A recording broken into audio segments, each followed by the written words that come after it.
Anime this year is enjoying a hype like no other, and this season is the perfect example. We are definitely past the point where this is a niche medium enjoyed by few, especially considering the massive buzz shows like Chainsaw Man and Bleach have generated. But it doesn't stop here. Considering anime in 2023, there are so many good shows that we can be hyped about. The finale of Attack on Titan, the second season of Jujutsu Kaisen, season 3 of One Punch Man, a new Fooly Cooly anime. This list goes on and on, but despite all of these long-awaited sequels, there will be one show that is likely to surpass all of them and will find itself in every best anime of 2023 list. Solo Leveling has been nothing but the biggest manhwa in manhwa existence, and saying that people are excited about this show would be a huge understatement. Coming from reading the manga first, I'm pretty sure that this will be the show of next year.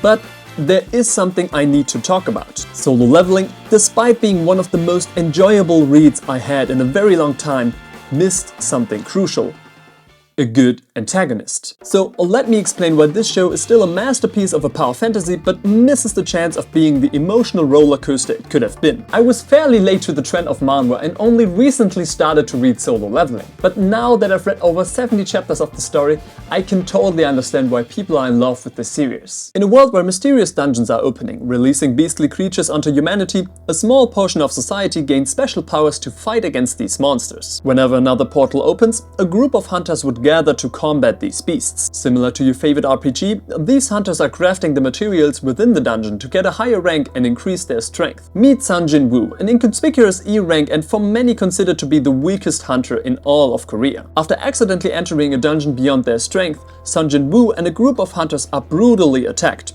leaving many of them dead, including himself. However, he gets reawakened, a very rare process in which someone can obtain massive power. Waking up in the hospital, he suddenly sees screens in front of him that help him level up, build skill trees, give him access to special weapons, and so on. Being the only one with this ability, he now starts to level up alone.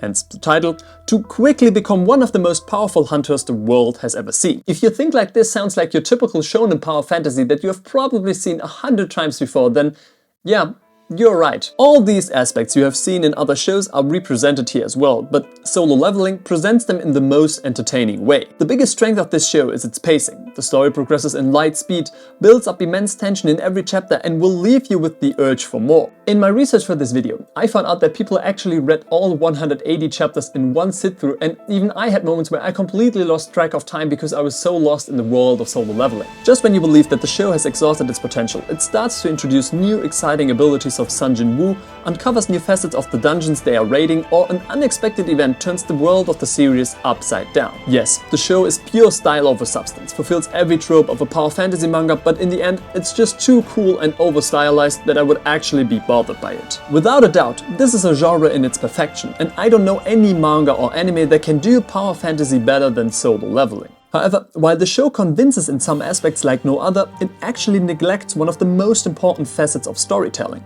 introducing three-dimensional villains. As much as this manga follows every step of exciting storytelling, interesting world building and colored panels that made my jaw drop, it misses out on this one crucial component: that a hero is only as good as its villain. Sasuke wouldn't nearly be as interesting if it wouldn't be for the hatred for his brother Itachi. Spike, as cool as he is, definitely gains a lot of emotional weight because of wishes, and think about a Dragon Ball in which Son Goku's, Vegeta's and Trunks' biggest enemy wouldn't be Cell, but Mr. Satan. Although Mr. Satan is a really cool character, I must admit that. A good antagonist creates stakes, emotional weight, and challenges the protagonist in ways we cannot imagine. But sadly, Solo Leveling doesn't have such an antagonist. Every anime that is introduced in this show doesn't stand a chance against Sun Jin-woo's power and is as quickly eradicated as he is introduced. Yes, of course it's a cool moment when the pretentious villain gets totally surprised by the protagonist's power, and we all love these typical shonen moments from time to time, but with Sun Jin-woo, I know that the battle ends before it has even started. In comparison, a show like One Punch Man uses the overpowered protagonist trope for its advantage, mixing it with a great portion of humor. We all know that Saitama wins, but Creator 1 finds the most absurd ways of letting him interact with his villains. And in return, it makes Sun Jin-woo less of a good protagonist. Of course, he is super cool, has the most badass look, the cool thing when his eyes are glowing, and damn, he's hot. Meine Herren. That's what we would say in Germany. But since I don't feel like he's emotionally or physically challenged, I don't really root for him because I know he will win anyway. Just imagine Naruto, a boy with a curse, growing up without parents and being cut off by everybody because they believe he's too dangerous. But during the story he fails, gets up again, fails, gets up again, makes memorable friendships, loses some on his way, overcomes his inner demons, fights for his village and finally becomes Hokage. Now think about Naruto again, but this time he is able to control Kyuubi after episode 4, would beat every enemy effortlessly and become Hokage in episode 12. It wouldn't make for a good story, don't you think? Of course, it may be unfair to compare those shows since they are based in different genres, and even I heard that some enemies will pose a real threat to Sun Jin-woo's overpowered state. But actually, I'm a little bit skeptical if that's really going to happen, especially since the formula has worked pretty well in the first 70 chapters. At the end of the day, I'm unsure if my complaints are really justified. Solo Leveling is probably the best representative of the power fantasy genre, and typically they don't have the best antagonists. But on the other hand, I believe that to create memorable protagonists, we need equally great antagonists that challenge our heroes. To have good heroes, we need good enemies. I already enjoyed Solo Leveling for the things it did great, but I'm more than certain that it could elevate from an enjoyable read